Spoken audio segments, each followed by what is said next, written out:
The Indiana Fever have won 4 straight games. The Indiana Fever, good win. The Fever are now 4 games over 500 on a 4-game win streak. This is a tough win. Big win. The Indiana Fever just crushed Paige Bueckers and the Dallas Wings. Indiana Fever put belt to ass on Dejanay Carrington, Paige Bueckers, and the Dallas Wings. And Caitlin Clark wasn't even on the floor. Fever took care of business. They're starting to stack wins. They're starting to prove that they are a contender team, just waiting on Caitlin Clark to get back healthy. The way her team dominated without her sends a clear message. The league isn't ready for what's coming. If you believe Caitlin Clark is still the face of this league, drop a 100% for Caitlin Clark in the comments right now. Clark has firmly established herself as the biggest name in the WNBA. Some players don't just play the game, they change it. Caitlin Clark is one of those players. What just happened in Dallas wasn't a fluke. It was a statement. This game was a tad bit sloppy. Although Dallas was trying to keep up. They were trying to keep up. The Indiana Fever didn't just beat the Dallas Wings, they dismantled them from the opening tip to the final buzzer. And they did it without their superstar, Caitlin Clark, even suiting up. That alone speaks volumes. The Indiana Fever have won 4 straight games, climbing up the standings. Currently in the 6th seed, we are a half game out from 4th place, and we are still fighting to get a home playoff berth. This was supposed to be a matchup between 2 young, rising forces. The Wings with Paige Bueckers and the Fever holding steady without Caitlin. But one side showed up to fight, and the other folded under pressure. Indiana's defense swarmed, their bench exploded, and their stars delivered. Let's talk about domination. Indiana improved to 16-12, stacking their 4th win in a row and climbing above .500 without Clark.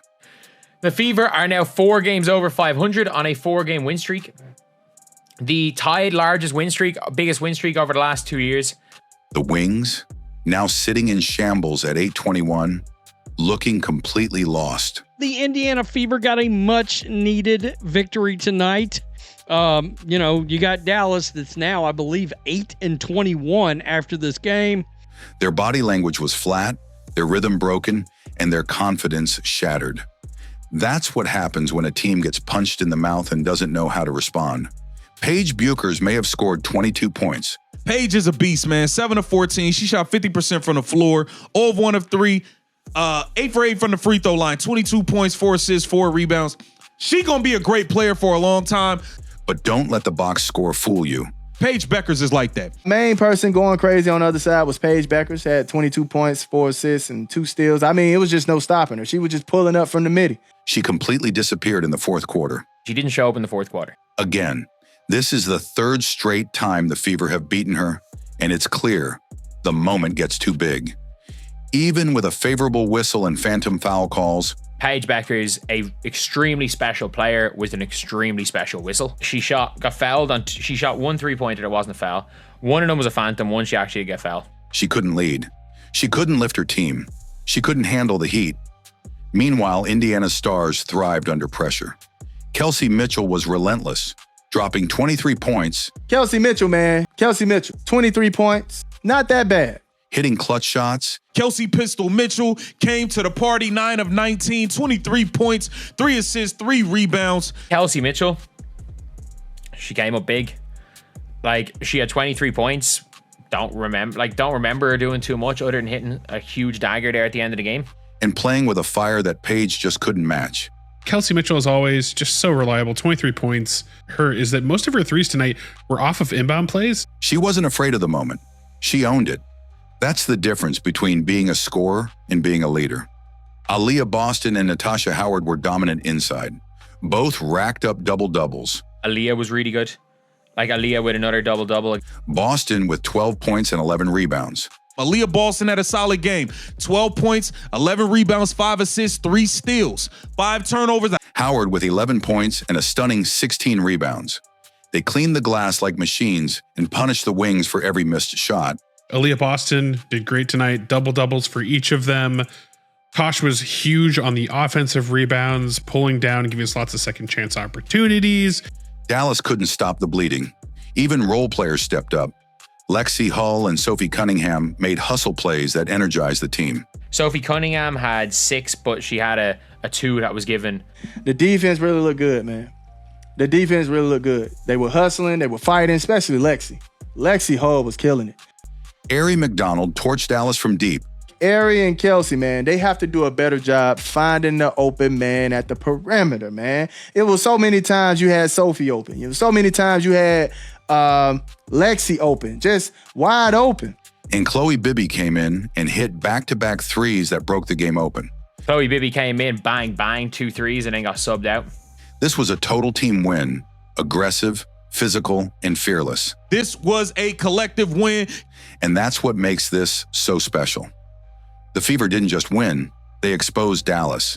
And the best thing is about the Indiana Fever right now is that they can just tread water. They made Paige Bueckers look like a talented but timid scorer who couldn't carry her team when it mattered. They sent a message to the entire league. This squad is dangerous, even without Caitlin. But here's the real kicker. Imagine this team with Caitlin Clark. If they're already destroying the Wings and embarrassing Paige without her, what's going to happen when she's back on the court? This was domination, pure and simple. They got it done, and they absolutely killed it. Absolutely killed it in this game. And the Dallas Wings? They got crushed in their own house with their future star watching the game slip through her fingers. The Indiana Fever are now plus 500 without Caitlin Clark. So it was another quality win. If the first half of this battle was about dominance, the second half was about depth, firepower, and resilience. Because what makes this win even more terrifying for the league is how the Indiana Fever supporting cast rose up and completely outclassed Paige Bueckers' Dallas Wings without needing a single second of Caitlin Clark's brilliance. And that's what stings for Dallas. The Fever didn't just win by leaning on one hot shooter or a lucky run. They exposed weaknesses, attacked from every angle, and let their bench unload. Caitlin didn't play, but her influence, her leadership, her standard was all over this game. Let's start with Arie McDonald, a player who had been inconsistent earlier this season. Against the Wings, she turned into a flamethrower. 15 points, 6 assists, 4 rebounds, and 4 of 6 shooting from deep. Arie McDonald, well, she was 4 of 6 from 3, y'all. 4 of 6 from 3, 15 points, 6 assists, 4 rebounds. She did have 6 turnovers. She played with pace, poise, and precision. She took over the offense with confidence. Every time Dallas looked like they might rally, McDonald answered with a dagger 3 or a drive-in dish. She looked fearless. And what's more telling, she looked like Caitlin. Her tempo, her court vision, and her assertiveness resembled what Clark brings to the team. That's not an accident. It's the ripple effect of playing under Caitlin's standard all year. Then there's Chloe Bibby, the X factor no one saw coming. She played just 6 minutes, but in those 6 minutes, she went 2 for 3 from 3. Chloe Bibby was 2 of 3 from 3, giving you that stretch floor that you need. She only played 6 minutes. Splashing shots with ice in her veins. The moment wasn't too big for her. The shots weren't lucky. They were cold-blooded. And what did Stephanie White do? She pulled her, benched her. Bibby just gave the Fever a spark, possibly the knockout punch. And the coach sat her. That's coaching malpractice. Stephanie White, you came out and did the job. Why did we take Bibby out of the game? But in this game, the rotation was just kind of all over the place. But the fact remains, Bibby hurt Dallas. She spread the floor, punished lazy closeouts, and proved that this Fever roster is deeper than anyone expected. And let's not forget Sophie Cunningham, who didn't light up the scoreboard, but played smothering defense on Paige Bueckers.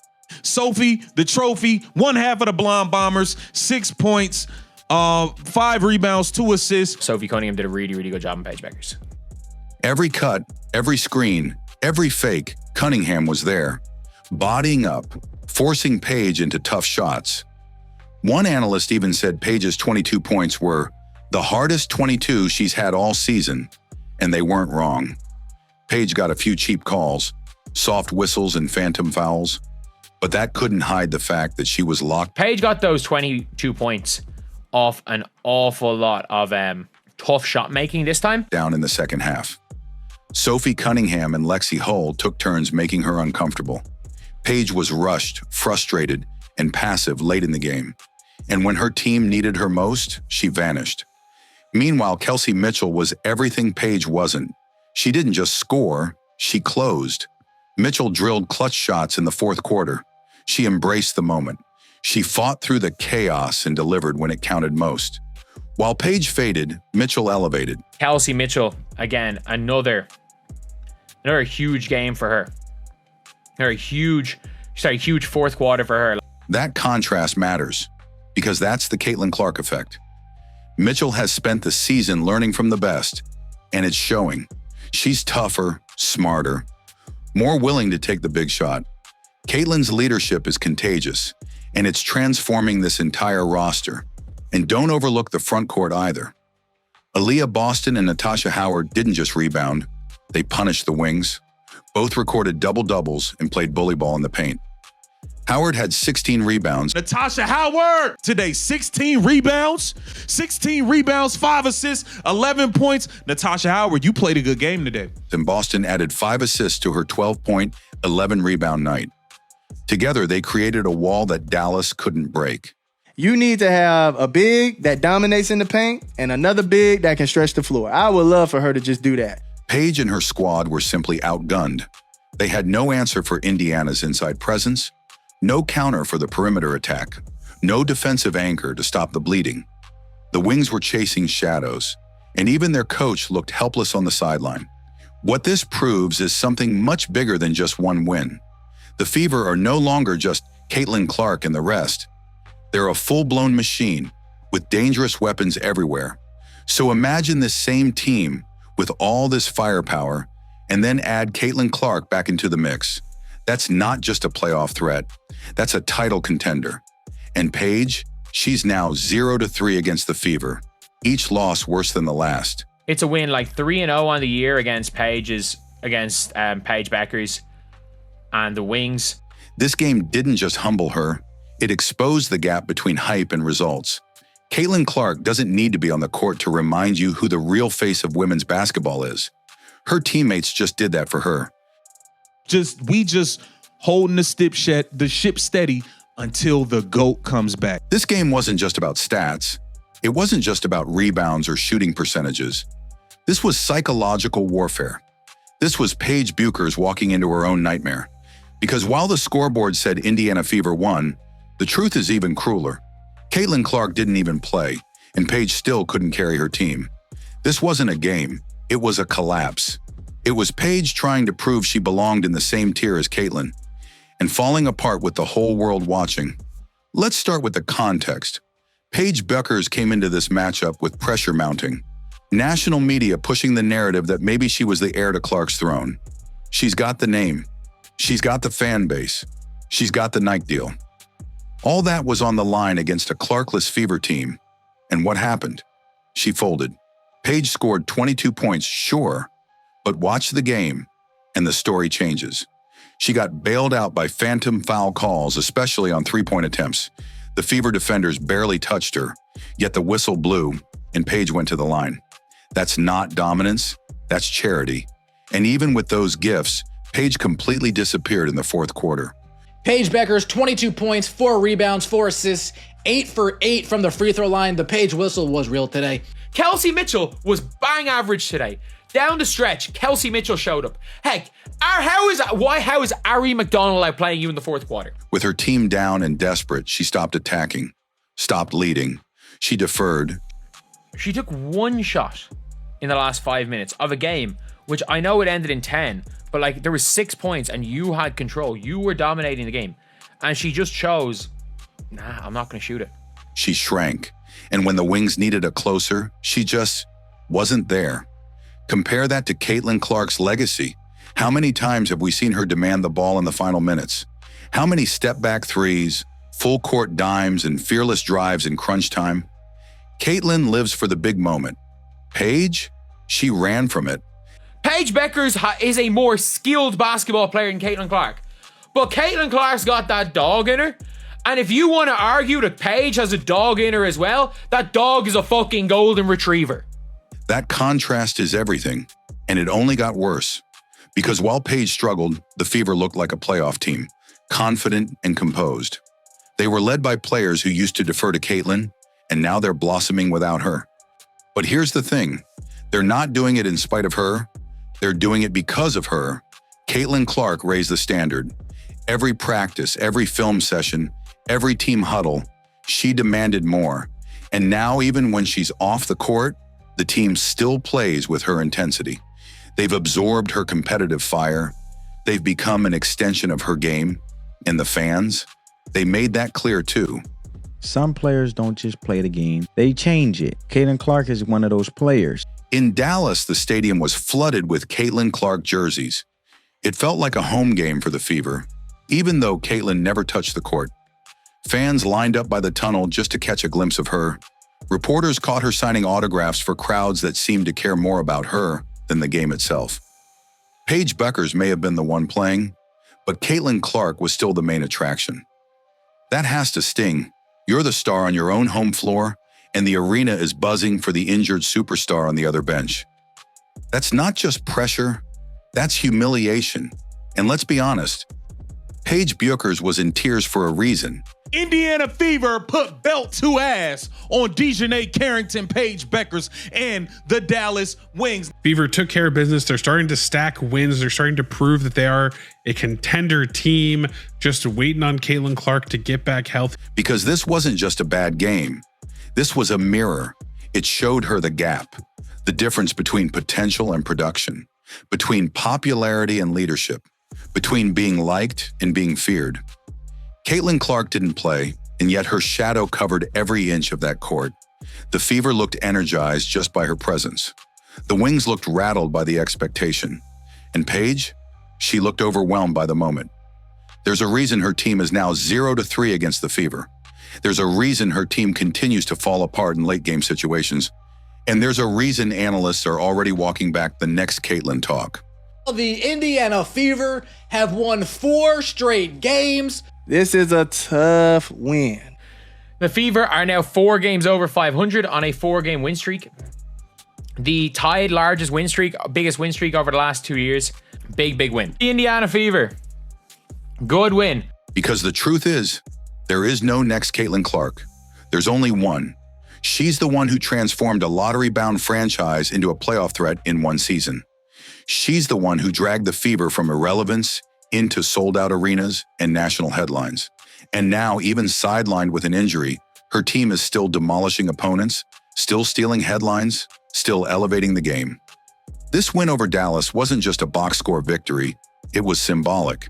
It was the league realizing that Paige isn't ready, that without Caitlin on the court, she still couldn't take over. That maybe the gap is wider than people thought. And if Caitlin Clark had played, this wouldn't have just been a loss for Dallas.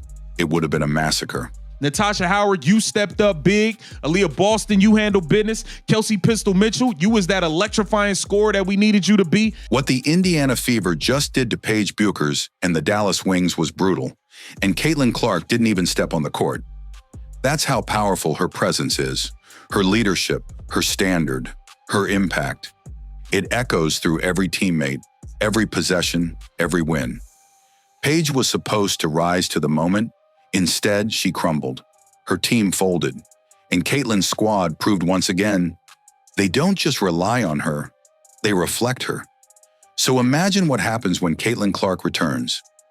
If you believe she's still the face of this league, the one they fear even from the bench, drop a 100% for Caitlin Clark in the comments. Because the league isn't ready. And Paige, she just found that out the hard way. We can beat we get Caitlin back healthy. We can and will beat anybody. We will win the championship.